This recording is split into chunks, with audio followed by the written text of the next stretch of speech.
एक बार मैं पुनः बताना चाहूंगा कि ये जो आर्टरियल ट्यूब है, ये कनेक्ट करते हैं फिस्टुला के थ्रू, उसके वेन आर्टरी में डालते हैं, इससे ब्लड फ्लो होता है। फ्लो होते हुए ये करके हेपेरिन मिक्स होते हुए ये हमारे आर्टिफिशियल किडनी में इसके थ्रू ये ब्लड एंट्री करता है। हमने बताया कि एक पर्सन को 4 घंटे डायलिसिस के लिए अबाउट 120 to 150 लीटर वाटर की जरूरत पड़ती है। उस वाटर का यूज यहाँ पर है। वाटर के साथ साथ दो टाइप के हमारे पास मीडियम होते हैं, सोडियम बाइकार्बोनेट और एक acidic medium sodium chloride potassium chloride होता है।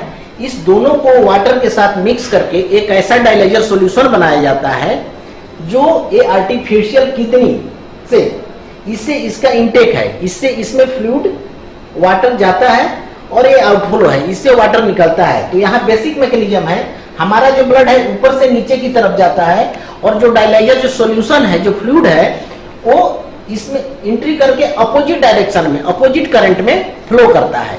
तो इसके थ्रू मैं कैमरा में आप इसको दिखाइए, इस आर्टिफिशियल के किडनी के अंदर ये बहुत पतले पतले फाइबर है। जिस तरह किडनी में आर्टिफिशियल किडनी में ये पतले पतले फाइबर जो है वो काम करते हैं।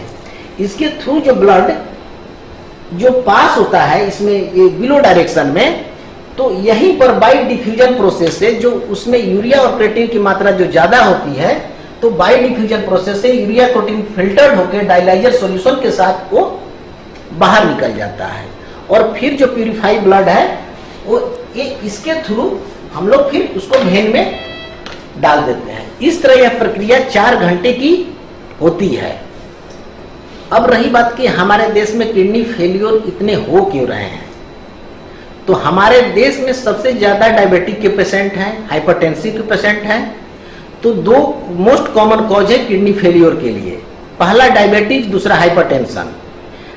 वैसे डायबिटिक पेशेंट जो इरेगुलर ट्रीटमेंट लेते हैं या अनकंट्रोल्ड उनका ब्लड शुगर है या प्रॉपर वो चेकअप नहीं कराते हैं, या शुगर का पेशेंट है एसोसिएटेड विद हाइपरटेंशन है, उनका बीपी बढ़ा हुआ है, बीपी की दवाइयां नहीं खाते हैं, तो इस कंडीशन में उनका किडनी फेलियर हो जाता है, उनका किडनी फेलियर हो जाता है। तो जो किडनी फेलियर में हमारे किडनी की जो क्षमता है अगर 90% से 90% खत्म हो जाती है, मात्र 10% बचता है, तो इस इंड कंडीशन में हमें डायलिसिस की जरूरत पड़ती है।